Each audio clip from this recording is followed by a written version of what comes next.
Hi everyone, aldehyde ketones पढ़ रहे थे हम लोग। और पिछले लेक्चर में जो है ना अल्डिहाइड्स कीटोन का फिजिकल प्रॉपर्टीज हम लोग देखे थे। प्रिपरेशन ऑलरेडी देख चुके हैं, फिजिकल प्रॉपर्टीज भी हो गया था। आज हम लोग देखेंगे अल्डिहाइड कीटोन्स का केमिकल रिएक्शंस। तो अल्डिहाइड कीटोन्स का केमिकल रिएक्शन जो है बहुत टाइप के होते हैं। अल्डिहाइड कीटोन्स का जो मेन केमिकल रिएक्शंस है, न्यूक्लियोफिलिक एडिशन रिएक्शन करते हैं, कंडेंसेशन रिएक्शन करेंगे, रेडॉक्स रिएक्शन होगा जिसमें डिस्प्रोपोर्शनेशन रिएक्शन बोलते हैं हम लोग। उसके बाद पॉलीमराइजेशन रिएक्शन होता है, ऑक्सीडेशन होता है, रिडक्शन होता है। ऐसे बहुत सारे केमिकल रिएक्शंस कार्बोनिल कंपाउंड्स के हैं। तो वो जानने से पहले हम लोग जानेंगे कि आखिर कार्बोनिल कंपाउंड्स केमिकल रिएक्शन करते ही क्यों हैं। ड्राइविंग फोर्स क्या है केमिकल रिएक्शन होने का, वैसा क्या है कार्बोनिल कंपाउंड्स में कि वे केमिकल रिएक्शन में पार्टिसिपेट करते हैं। तो अल्डिहाइड कीटोन्स के जो केमिकल रिएक्शंस है ना, मेनली दो वजह के चलते होता है। पहला वजह इसमें है पोलैरिटी ऑफ कार्बोनिल ग्रुप,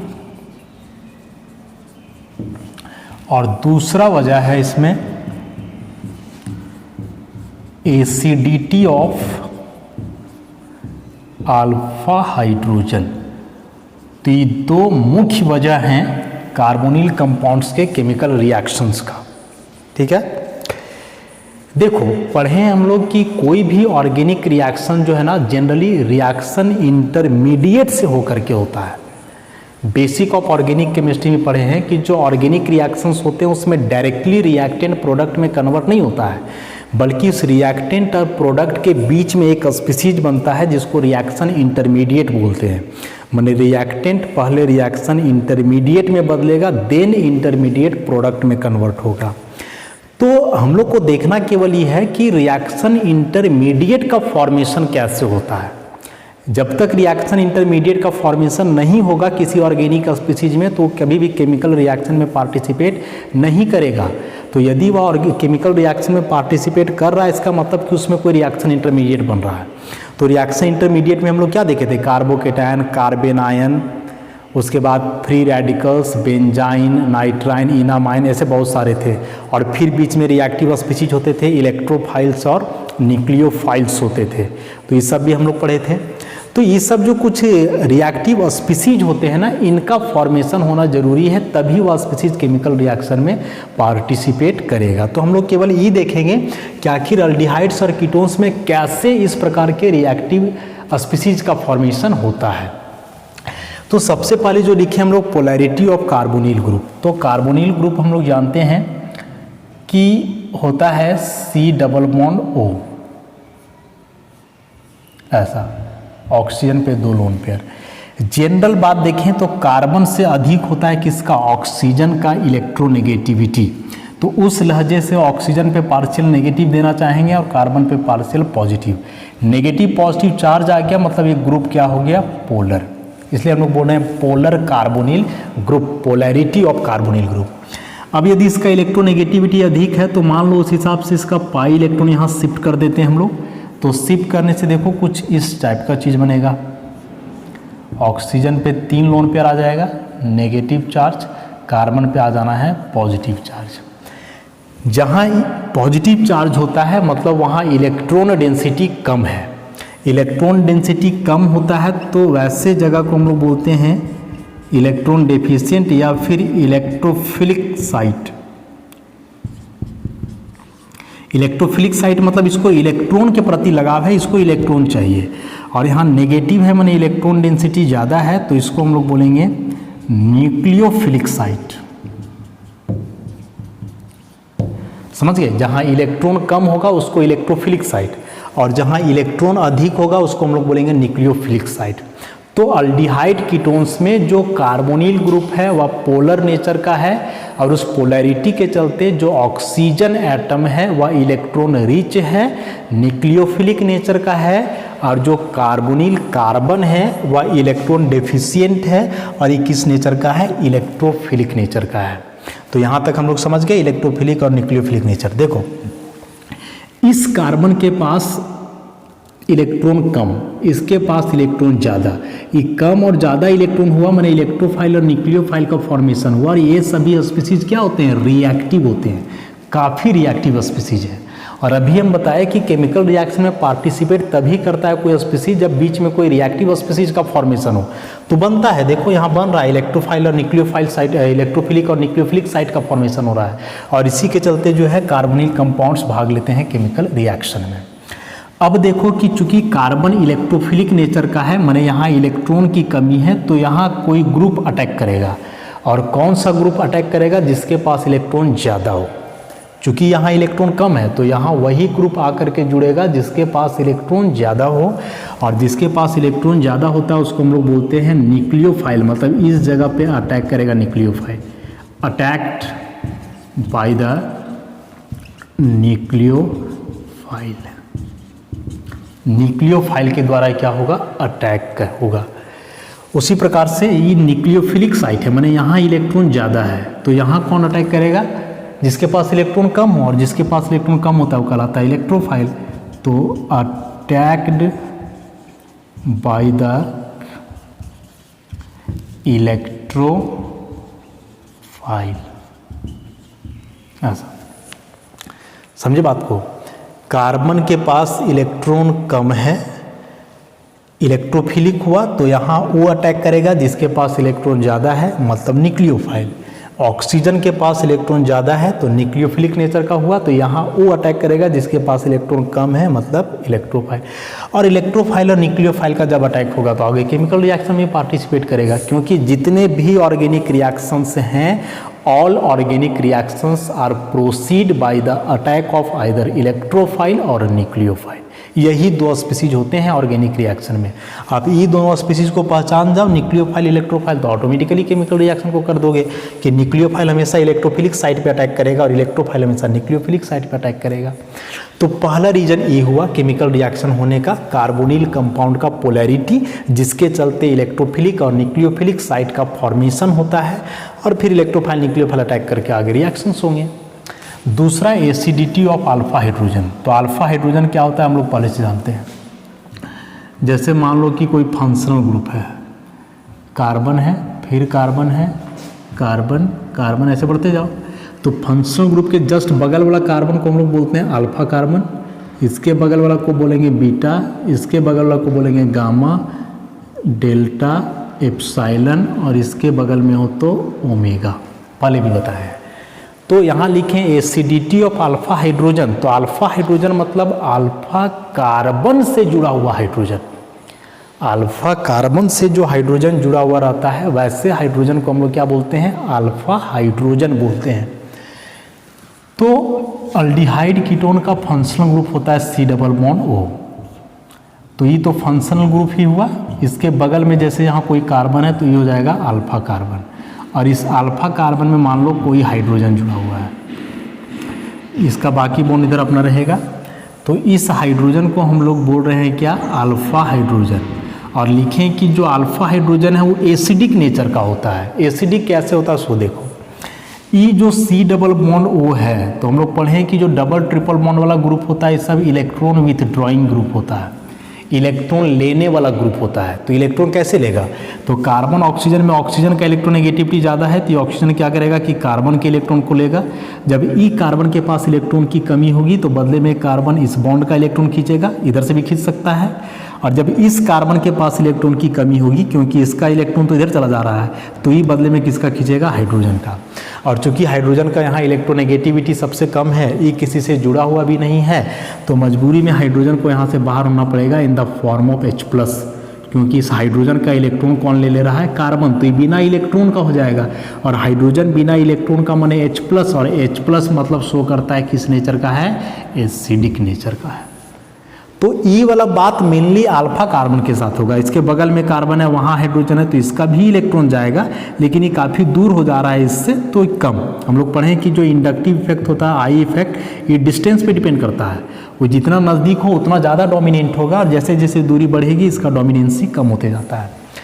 तो फंक्शनल ग्रुप के जस्ट बगल में जो कार्बन है अल्फा कार्बन, और उस अल्फा कार्बन से जो हाइड्रोजन होगा वो होगा एसिडिक। कैसे होगा वो हम बता दिए, क्योंकि इसका इलेक्ट्रॉन सब जाएगा किसके तरफ, कार्बोनिल ग्रुप की तरफ। अब मान लो कि यदि ऐसा हुआ, मैंने ऐसे इसको यदि अब हम लोग देखें कि C double bond O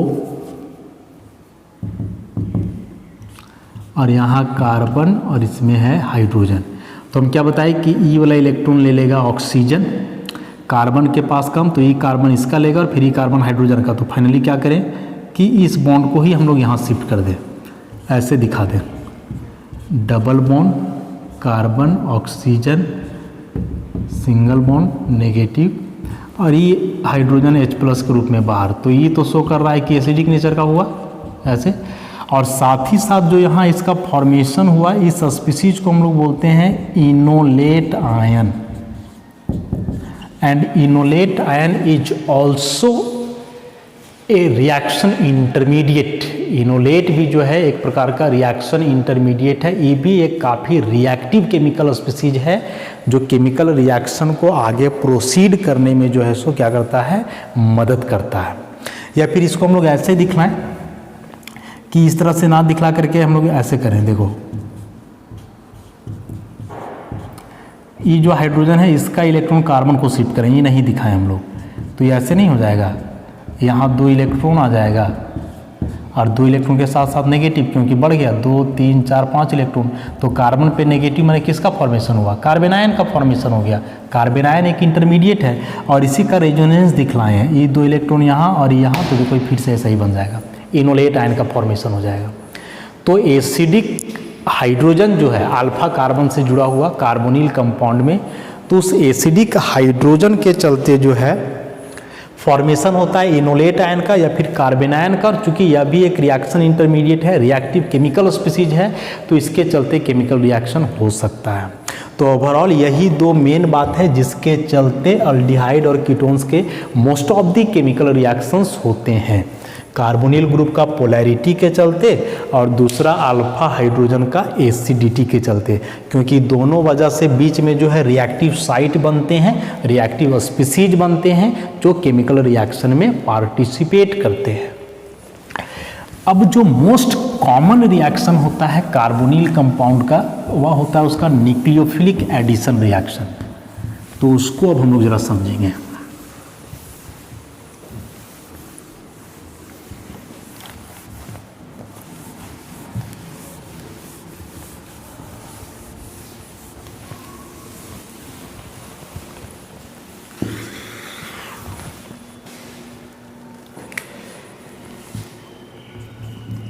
nucleophilic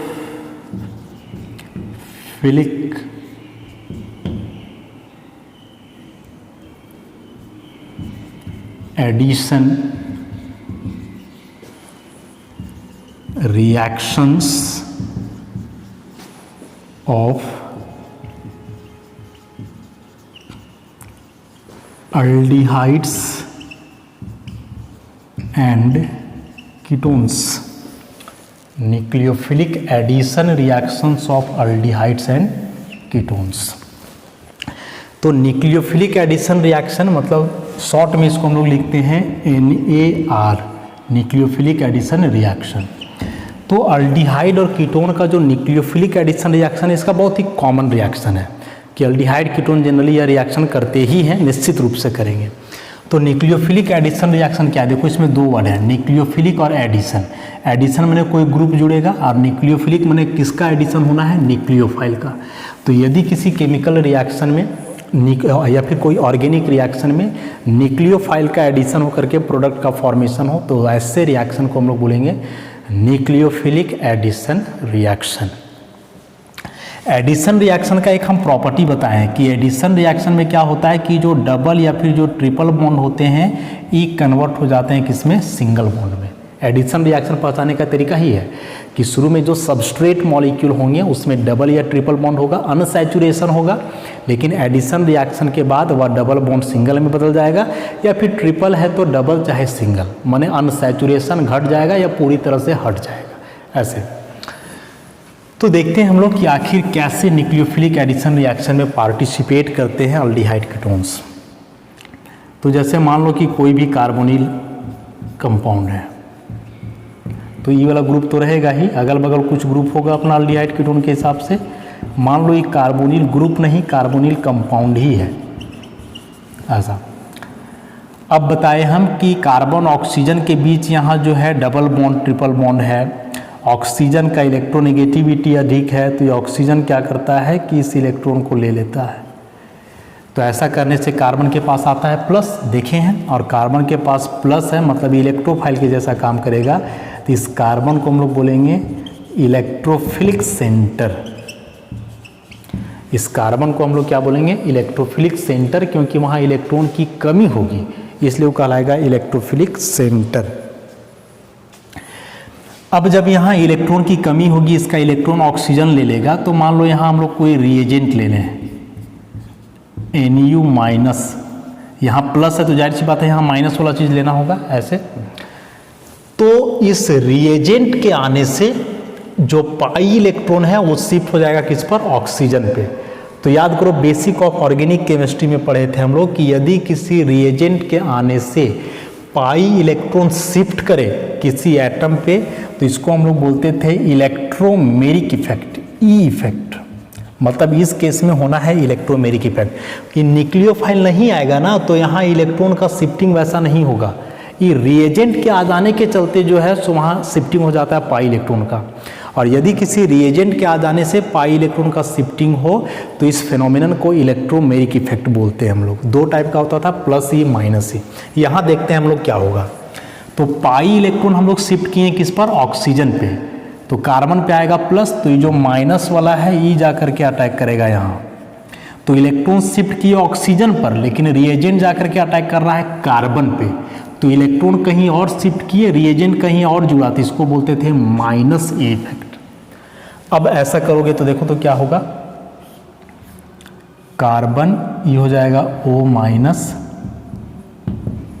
और यहां जाकर के जुड़ गया न्यूक्लियोफाइल। देखो यहाँ जो कार्बोनिल ग्रुप बना है ट्राइगोनल प्लानर है। इसका कार्बोनिल ग्रुप का स्ट्रक्चर में हम बतलाए थे। ट्राइगोनल प्लानर मतलब यहाँ का ये जो एंगल होगा ये तकरीबन 120 डिग्री के आसपास होगा। नहीं, ये प्लानर है, ट्राइगोनल प्लानर। और ट्राइगोनल प्लानर है इसलिए इसका जो बॉन्ड एंगल है वह कितना होगा, 120 डिग्री के आसपास होगा। क्योंकि कार्बन का हाइब्रिडाइजेशन भी हम लोग देखेंगे तो sp2, क्योंकि अगल बगल कितना सिग्मा है, 3, ये तो पाई था। लेकिन जब इसमें न्यूक्लियोफाइल अटैक किया तो अब सब सिंगल बॉन्ड है। सब सिंगल बॉन्ड में सब क्या है, सिग्मा है। और उस हिसाब से देखोगे तो इस कार्बन का हाइब्रिडाइजेशन हो जाएगा sp3। तो ये वाला एंगल तकरीबन अब हो जाएगा 109 डिग्री 28 मिनट। और ये हुआ टेट्राहेड्रल इंटरमीडिएट, टेट्राहेड्रल इंटरमीडिएट। यहाँ डबल बॉन्ड है, इसमें सब सिंगल बॉन्ड है। अभी बताए थे कि एडिशन रिएक्शन का यह कैरेक्टरिस्टिक होता है कि उसमें डबल बॉन्ड कन्वर्ट हो जाएगा सिंगल बॉन्ड में, माने अनसैचुरेटेड कंपाउंड बदल जाते हैं सैचुरेटेड में। तो यहाँ वैसा हो रहा है, इसका मतलब कि यह एक एडिशन रिएक्शन है। तो समझ गए कि जो कार्बोनिल कंपाउंड का एडिशन रिएक्शन होता है तो उसमें देखो न्यूक्लियोफाइल का एडिशन हो रहा है कार्बोनिल कार्बन के पास, इसलिए इस रिएक्शन को हम लोग बोलेंगे न्यूक्लियोफिलिक एडिशन रिएक्शन। और इस दरमियान जो बीच में बनता है उसको हम लोग बोलते हैं टेट्राहेड्रल इंटरमीडिएट। ये अभी भी रिएक्टिव है क्योंकि ऑक्सीजन पे नेगेटिव चार्ज है, और जहाँ भी पॉजिटिव नेगेटिव चार्ज हो रिएक्टिव होता है। तो अभी नेगेटिव चार्ज हो तो क्या होगा, इसको कोई पॉजिटिव वाला स्पीसीज चाहिए। तो मान लो कि रिएक्शन मीडियम में कोई पॉजिटिव वाला स्पीसीज है H+, या मान लो कोई भी इलेक्ट्रोफाइल है E+, तो ये O- E+ से जाके कंबाइन कर जाएगा ऐसे। तो ये बन जाएगा OH 2 लोन पेयर के साथ, और बाकी ये सब जैसे है वो रहेगा ही, और यही हम लोग का रहेगा प्रोडक्ट। माने प्रोडक्ट जो है कंप्लीटली सैचुरेटेड होगा, केवल सिंगल बॉन्ड, और इसमें जो है ये अनसैचुरेटेड है, डबल बॉन्ड ऐसा। तो आप समझ गए कि एल्डिहाइड कीटोन का न्यूक्लियोफिलिक एडिशन रिएक्शन क्यों होता है, क्योंकि एल्डिहाइड कीटोन में जो फंक्शनल ग्रुप का कार्बन है वो कार्बन होता है इलेक्ट्रोफिलिक नेचर का, और वो इलेक्ट्रोफिलिक नेचर है, माने इलेक्ट्रॉन की कमी है, तो वहाँ वो ग्रुप अटैक कर सकता है जिसके पास इलेक्ट्रॉन ज़्यादा है, और जिसके पास इलेक्ट्रॉन ज़्यादा है वो कहलाएगा न्यूक्लियोफाइल। और जब न्यूक्लियोफाइल का एडिशन होगा तो कहलाएगा न्यूक्लियोफिलिक एडिशन रिएक्शन। अब यहाँ मत देखोगे कि यहाँ इलेक्ट्रोफाइल हो रहा है तो इलेक्ट्रोफिलिक एडिशन, नहीं, जो पहले जिसका एडिशन होता है उसके हिसाब से रिएक्शन का नाम दिया जाता है। तो सबसे पहले न्यूक्लियोफाइल का एडिशन हुआ, that's why it is called a nucleophilic addition reaction. तो यहाँ तक हम लोग समझ गए कि कैसे प्रोडक्ट बना। अब बात करें इसके रिएक्टिविटी का, तो जो न्यूक्लियोफिलिक एडिशन रिएक्शन है अल्डिहाइड और कीटोन का, ये दो चीज़ पे डिपेंड करता है। Number 1 electrophilicity of carbonyl carbon, और दूसरा स्टेबिलिटी ऑफ टेट्राहेड्रल इंटरमीडिएट। ये दो चीज पे निर्भर करेगा क्या, कार्बोनिल कंपाउंड का न्यूक्लियोफिलिक एडिशन रिएक्शन, कि कार्बोनिल कार्बन कितना इलेक्ट्रोफिलिक है, और दूसरा कि जो टेट्राहेड्रल इंटरमीडिएट है ये कितना स्टेबल होगा। तो इलेक्ट्रोफिलिसिटी मैंने देखो, जैसे मान लो कि अल्डिहाइड है तो कार्बन पे प्लस, ऑक्सीजन पे रहेगा माइनस, अल्डिहाइड वाला केस हम लोग लेते हैं, और दूसरा केस कीटोन वाला लेते हैं, कीटोन वाला लेते हैं। ये सब रिएक्टिव क्यों है, क्योंकि कार्बन पे प्लस है तो न्यूक्लियोफाइल आसानी से अटैक करेगा। अब अल्डिहाइड में इस कार्बन के एक तरफ अल्काइल है, एक तरफ हाइड्रोजन, और यहाँ दोनों तरफ अल्काइल है। हम लोग जानते हैं कि जो अल्काइल ग्रुप है इसका होता है कौन सा, प्लस आई इफेक्ट होता है। प्लस आई इफेक्ट में क्या हुआ कि अल्काइल ग्रुप अपना इलेक्ट्रॉन देगा कार्बन की तरफ। यहाँ दो अल्काइल ग्रुप है तो यहाँ दोनों तरफ से इलेक्ट्रॉन मिलेगा। तो जब इस कार्बन को इधर से इलेक्ट्रॉन मिलेगा तो इसके पास जो पॉजिटिव चार्ज है ये बढ़ेगा कि घटेगा, घट जाएगा। प्लस चार्ज इसलिए है क्योंकि इलेक्ट्रॉन कम है। अब जब इधर से इलेक्ट्रॉन मिलेगा तो प्लस चार्ज घट जाएगा। यहाँ जब दोनों तरफ से इलेक्ट्रॉन मिलेगा तो प्लस चार्ज और जल्दी घटेगा। अब प्लस चार्ज जितना कम हो इसका मतलब वो उतना ही वीक इलेक्ट्रोफाइल है, और प्लस चार्ज जितना ज़्यादा हो मतलब वो उतना ही स्ट्रॉन्ग इलेक्ट्रोफाइल है। तो इन दोनों को कंपेयर करोगे तो दोनों में पॉजिटिव चार्ज का मैग्नीट्यूड ज़्यादा किस में होगा, अल्डिहाइड में, क्योंकि इसमें एक ही तरफ से इलेक्ट्रॉन मिल रहा है, इसमें दो तरफ से। तो इसमें इलेक्ट्रॉन एक तरफ से मिल रहा है तो ये ज़्यादा स्ट्रॉन्ग इलेक्ट्रोफाइल होगा। This one is a stronger electrophile. और यहाँ देखोगे तो ये कमज़ोर होगा, वीकर इलेक्ट्रोफाइल। तो एक बात हम लोग समझ गए यहाँ कि अल्डिहाइड और कीटोन के तुलना में अल्डिहाइड स्ट्रॉन्गर इलेक्ट्रोफाइल है, वीक और कीटोन वीकर। मतलब जब ये दोनों कंपाउंड का न्यूक्लियोफिलिक एडिशन रिएक्शन करवाओगे तो जल्दी कौन करेगा, अल्डिहाइड करेगा, क्योंकि अल्डिहाइड ज़्यादा स्ट्रॉन्ग इलेक्ट्रोफाइल है तो न्यूक्लियोफाइल जल्दी अटैक करेगा। अरे न्यूक्लियोफाइल वहाँ अटैक करेगा जल्दी जहाँ ज़्यादा पॉजिटिव हो, और वहाँ देर से अटैक करेगा जहाँ कम पॉजिटिव हो। तो ये दोनों को कंपेयर करेंगे तो यहाँ तो ज़्यादा पॉजिटिव है ना, तो न्यूक्लियोफाइल यहाँ जल्दी से अटैक करेगा। तो इस केस में अल्डिहाइड का रिएक्टिविटी अधिक होगा कीटोन के तुलना में, कब, न्यूक्लियोफिलिक एडिशन रिएक्शन में। अब यदि उस हिसाब से हम लोग रिएक्टिविटी देखें तो सबसे ज़्यादा रिएक्टिव होना चाहिए फॉर्मल्डिहाइड को, ऐसे, क्योंकि फॉर्मल्डिहाइड में दोनों तरफ हाइड्रोजन है और हाइड्रोजन का उतना प्लस आई इफेक्ट नहीं होता है। इससे कम होगा जब एक तरफ अल्काइल आ जाए, एक तरफ हाइड्रोजन रहे, मतलब नॉर्मल अल्डिहाइड का। सबसे ज़्यादा फॉर्मल्डिहाइड, उससे कम नॉर्मल अल्डिहाइड, ये है फॉर्मल्डिहाइड, और ये नॉर्मल अल्डिहाइड। और इससे कम होगा कीटोन का जब दोनों तरफ अल्काइल ग्रुप,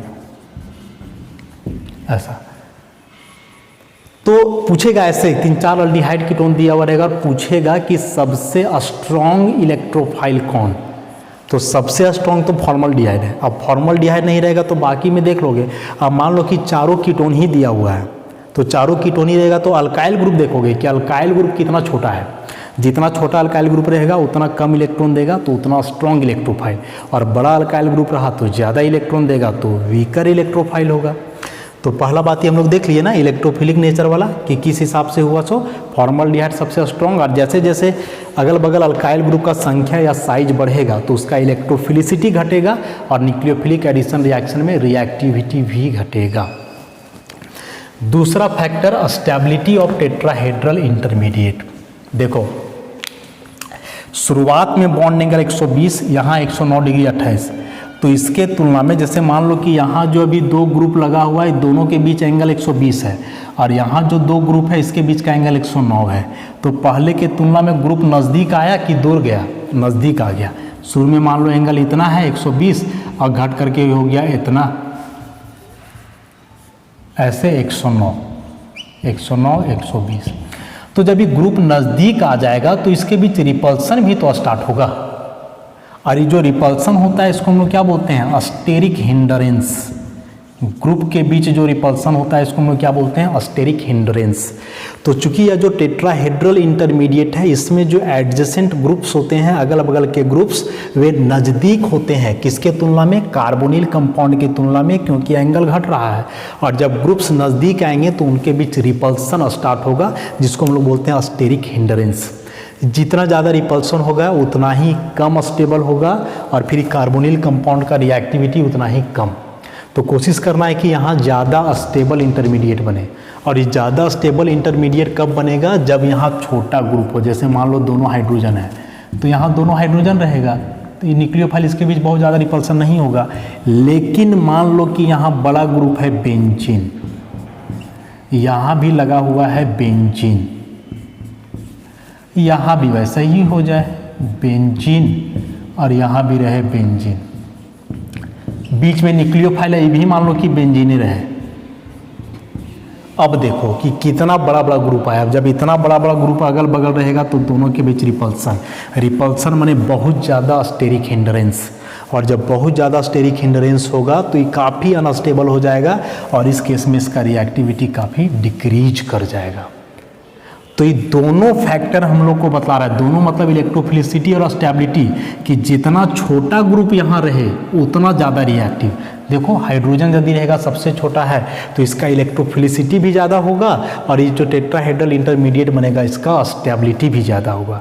तो ये दोनों चीज़ बतला रहा है कि अल्डिहाइड का रिएक्टिविटी कीटोन से अधिक होगा न्यूक्लियोफिलिक एडिशन रिएक्शन में। प्रैक्टिकली देखना है हम लोग को। थियोरिटिकली तो यहाँ आप बेंजीन लो, चाहे 10 कार्बन का ग्रुप लो, कॉपी में लिखने के लिए कुछ भी लिख दोगे, लेकिन प्रैक्टिकली वो सब रिएक्शन पॉसिबल नहीं है।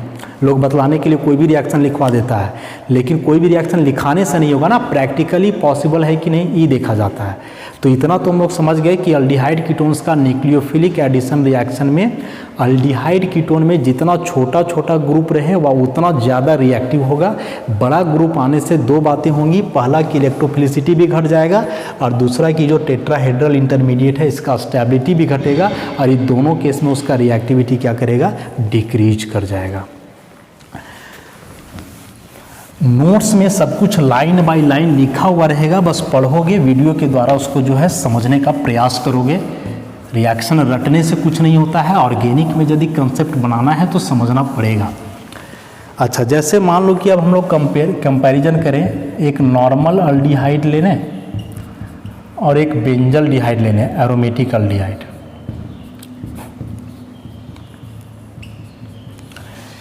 तो क्या होगा कि जैसे मान लो इसका इलेक्ट्रॉन तुम यहाँ शिफ्ट करते हो ऐसे, तो इस पर आएगा माइनस, इस पर प्लस, और इस केस में CH3 अपना इलेक्ट्रॉन देगा, इस सिग्मा इलेक्ट्रॉन, जिसको हम लोग बोलेंगे आई इफेक्ट, इंडक्टिव इफेक्ट, क्योंकि यहाँ सिग्मा इलेक्ट्रॉन का डिस्प्लेसमेंट होगा। वही काम यदि यहाँ करें, ये इलेक्ट्रॉन इस पर शिफ्ट करेंगे तो माइनस और प्लस, तो यहाँ क्या होगा कि सिग्मा इलेक्ट्रॉन नहीं देगा बल्कि बेंजीन में जो पाई है तो ये पाई इलेक्ट्रॉन शिफ्ट करेगा, ऐसे हो जाएगा, डबल बॉन्ड कार्बन O-H, यहाँ रहेगा प्लस। मतलब इस केस में हुआ रेजोनेंस इफेक्ट, इसको बोलते हैं R इफेक्ट, और यहाँ अल्काइल रहेगा तो होगा I इफेक्ट, यहाँ पाई इलेक्ट्रॉन का शिफ्टिंग हो रहा है। मतलब कि यदि एरोमेटिक अल्डिहाइड और कीटोन हो तो रेजोनेंस इफेक्ट से पाई इलेक्ट्रॉन पूरी तरह शिफ्ट करेगा, और इस केस में कार्बन का पॉजिटिव चार्ज बिल्कुल ही खत्म हो जाएगा। देखो एकदम नहीं है, लेकिन अल्काइल ग्रुप हो तो ये पॉजिटिव चार्ज इसका पूरा खत्म नहीं होता है, क्योंकि यहाँ इलेक्ट्रॉन केवल डिस्प्लेस करता है, शिफ्ट नहीं करता है। तो इस केस में यहाँ थोड़ा बहुत पॉजिटिव चार्ज रहेगा, लेकिन यहाँ एकदम नहीं रहेगा। तो यहाँ थोड़ा बहुत पॉजिटिव चार्ज रहेगा, माने ये स्ट्रॉन्गर इलेक्ट्रोफाइल हुआ, मतलब ये क्या हुआ, स्ट्रॉन्गर इलेक्ट्रोफाइल हुआ, और ये जो है सो वीकर इलेक्ट्रोफाइल हुआ। तो यदि एलिफेटिक और एरोमेटिक अल्डिहाइड कीटोन में तुलना करोगे तो एलिफेटिक का रिएक्टिविटी ज़्यादा होगा एरोमेटिक के तुलना में। एरोमेटिक कम रिएक्टिव, और साथ ही फिनाइल जो बड़ा ग्रुप आया इसके चलते स्टेरिक हिंड्रेंस भी होगा। तो ये दोनों फैक्टर के चलते जो है aromatic carbonyl compounds are less reactive than aliphatic ones due to दो बात, due to resonance effect of phenyl ring and steric hindrance of bulky group, माने बड़ा ग्रुप के चलते। तो ये था इसका थियोरेटिकल एक्सप्लेनेशन अल्डिहाइड कीटोन्स के केमिकल रिएक्शन का। तो हम बताए कि नोट्स में सारा बात लिखा हुआ रहेगा, वहाँ से लाइन बाय लाइन आप लोग पढ़ोगे, वीडियो के द्वारा समझोगे, तब आगे जो केमिकल रिएक्शन हम बताएंगे वो समझने में आसानी होगा, क्योंकि बहुत सारे ट्रिकी क्वेश्चन यहीं से आएंगे, बहुत सारे क्वेश्चन रिएक्टिविटी के आधार पे, तो इसको समझना होगा। तो ठीक है, आज के लिए इतना ही। नेक्स्ट वीडियो में जो है इसका केमिकल रिएक्शन हम लोग देखेंगे। धन्यवाद।